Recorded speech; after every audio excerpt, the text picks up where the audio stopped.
Guys আজকের এই ভিডিওতে আমরা 150 সিসি সেগমেন্টের একটা সেরা বাইকের রিভিউ করতে যাচ্ছি। বাইকটার নাম হন্ডা CB150R, যেটাকে অনেকে এক্স মোশন নামেও ডাকে, আবার অনেকে স্ট্রিট স্টার নামেও ডাকে।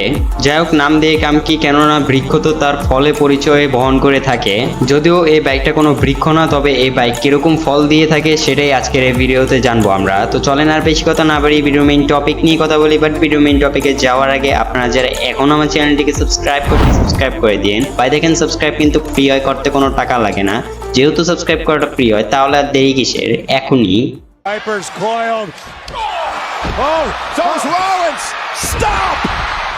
প্রথমেই শুরু করি এই বাইকের লুকস দিয়ে। এই বাইকের লুকস মারাত্মক লেভেলের জোস। যদিও এই বাইকটা একটা ক্যাফে রেসার টাইপের বাইক, তবে এই বাইকের মাস্কুলার বডি ডাইমেনশন এবং ইউএসডি সাসপেনশন এরই সঙ্গে এই বাইকের ইউনিকনেস এই বাইকটার সৌন্দর্যকে আরো ফুটিয়ে তুলতে সক্ষম হয়েছে।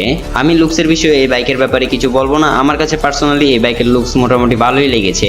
লুকসের পর এখন কথা বলি এই বাইকের মোস্ট ইম্পর্টেন্ট পার্ট, অর্থাৎ এই বাইকের ইঞ্জিন নিয়ে। এই বাইকের ইঞ্জিন হিসেবে আপনারা পাচ্ছেন 149 সিসির 4 stroke 4 valve single cylinder liquid কুলেটের EFI DOSC-র একটা ইঞ্জিন। এই বাইকের এই ইঞ্জিন দিয়ে আপনারা এই বাইক থেকে ম্যাক্সিমাম পাওয়ার পাবেন 20 হর্স পাওয়ার এবং ম্যাক্সিমাম টর্ক পাবেন 14.50 নিউটন মিটার। এই বাইকের এই পাওয়ার কনফিগার দিয়ে আপনারা এই বাইক থেকে সর্বোচ্চ গতি তুলতে পারবেন 120 কিলোমিটারের উপরে এবং সর্বোচ্চ মাইলেজ পেয়ে যাবেন 40 থেকে 45 কিলোমিটারের আশেপাশে। ইঞ্জিনের পর এখন কথা বলি এই বাইকের টায়ার এবং ব্রেক নিয়ে। এই বাইকের ফ্রন্ট হুইলে আপনারা পাবেন 110/70 সেকশনের টায়ারের সঙ্গে 296 মিলিমিটার ডিস্ক উইথ ABS এবং রিয়ার হুইলে আপনারা পাবেন 150/60 সেকশনের টায়ারের সঙ্গে 220 মিলিমিটার ডিস্ক উইথ ABS, অর্থাৎ এই বাইকে আপনারা ডুয়েল চ্যানেল ABS পেয়ে যাবেন। এছাড়া এই বাইকের রাইডারের কমফোর্টের জন্য ফ্রন্টে ইউজ করা হয়েছে USD সাসপেনশন, যেটা 41 mm এর, আর রিয়ারে ইউজ করা হয়েছে মনোশক সাসপেনশন। সাসপেনশনের ফিডব্যাক গুলো ভালোই হবে। এই বাইকের হেডলাইট, টেল লাইট, ইন্ডিকেটর সবগুলো আপনারা LED এর পেয়ে যাবেন। এই বাইকের স্পিডোমিটার হিসেবে ফুললি LCD ডিসপ্লের একটা ডিজিটাল স্পিডোমিটার ব্যবহার করা হয়েছে। স্পিডোমিটারটার মধ্যে আপনারা কোনো ধরনের রঙের ছোঁয়া পাচ্ছেন না। যাই হোক, এই বাইকের হ্যান্ডেলবার হিসেবে পাইপ হ্যান্ডেলবার ব্যবহার করা হয়েছে। এই বাইকে আপনারা আন্ডারবেলি একটা এক্সস্ট পেয়ে যাবেন, যেটা আসলে দেখতে খুবই সুন্দর। এই বাইকের ফুয়েল ট্যাঙ্ক ক্যাপাসিটি থাকছে 8.5 লিটারের, যেটা আসলে খুবই কম অন্য একটা বাইকের তুলনায়। এই বাইকের seat height 795 millimetre. Seat height এই বাইকের ঠিকঠাকই আছে।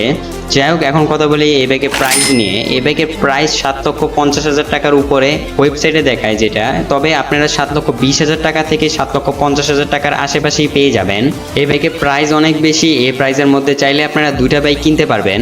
সাধারণত একটা 150 সিসির বাইক এতটা দামি হয় না যতটা দামি এই বাইকটা। এর জন্যই হয়তো এই বাইকটা একটা সেরা বাইক। মানে এই বাইকের স্পেসিফিকেশন গুলো অন্য একটা 150 সিসির বাইকের তুলনায় অনেক ভালো হওয়ারই কথা, কেননা এই প্রাইসের মধ্যে এগুলো দেওয়া আসলে আহামরি তেমন একটা বড় বিষয় না।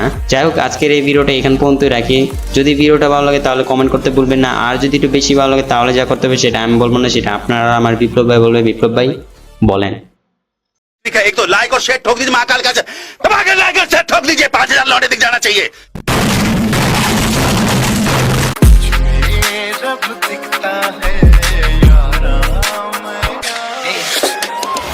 वो जंग मिले मेरे को वो ठोके आगे मचा बोले रिस्क डरेंगे पढ़ने से आगे में मेरा का ही पावर काम